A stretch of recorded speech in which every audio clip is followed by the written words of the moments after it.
Hey, it's Osborne with WDTV 5 News, and I've got a question for you. What happens when you mix pumpkins with the genius of a mad scientist in a beautiful historic house? Well, you get the Canova Pumpkin House, of course, and we're here today to show you all the spooky, scary, good stuff. The joy to me of this entire thing has been primarily the volunteers. Over 1,000 people will walk into my backyard this fall and say, "How can I help?" Well, the pumpkin house evolved from the time of my three daughters' youth. I carved pumpkins for them and then began to fill the porch rail and then the porch roof and the upper roof. And as we did so, their friends began to volunteer to help us. And then students from the former Cerrito Canova High School here came by and helped us. And we just kept increasing and increasing the number. And then it began to achieve interest locally, and it grew. And then for the year 2000, I told the volunteers, we got to do 2,000 pumpkins. And we did, and they begged me not to do more in the next year, so we jumped up to 3,000, and they're afraid to ask now. They're actually carving them, and after we carve them, we rinse them with the hose, and then soak them in the tub. This is where we carve the more intricate ones. In fact, we have the presidents, certain celebrities you can see, Daffy Duck and Marilyn Monroe and Wile E. Coyote and Goofy. And how many people typically visit the pumpkin house every year? Do you know? I think around 30,000 people a year visit. It depends, of course, upon the weather, and people come early, often too early to be here to see the final product. But we have well over 1,000 volunteers. And how does it feel to have such an impact on the community that people just come seeking to help you? Well, it's wonderful to have that. And the thing that I've noticed that escaped me for years was the sense of pride that young people have.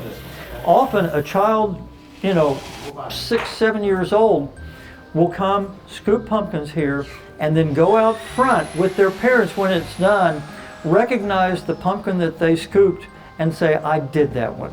And they take pride in that. There's a cat! She occasionally sits on the pumpkins, which makes a great shot. I'm trading up my camera for a cat today, as you can see. You can come to be the news cat, nobody will say anything. I love a friendly kitty. A story I often tell is about, I own a pharmacy here in town. And one of our poorest residents of Canova, the man doesn't even own a car, about 5 years ago was in the front yard while we were finishing up, and he said, "You know what the best thing about this is?" And I said, "Please tell me something I can tell my wife." And he said, "It's free." I said, "Well, of course it's free." And he said, "You don't understand." And he pointed to his grandsons across the yard and said, "I can't even afford to take those kids to McDonald's." He says, "But every year we walk across town and come into your yard, and my grandchildren have two memories. One's the pumpkins, but the other is me." And what's the end goal? Because you have a lot of different projects going on with this pumpkin house. I'm sure that there is a place that you would be comfortable kind of stopping at some point. Is there? No, I'm not that smart. What I'd like to see is, and I joke about it, I'd like to see a transition when I'm no longer physically able to stay up till 3 o'clock in the morning for 2 weeks in a row, that the city do something to preserve it.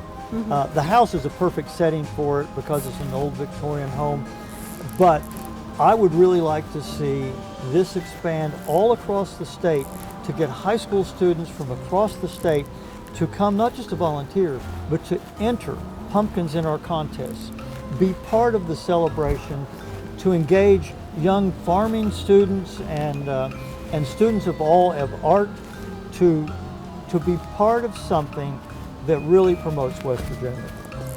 Well, thank you so much for joining me and Rick here at the famous Canova Pumpkin House, and happy Halloween, keeping you connected in Canova.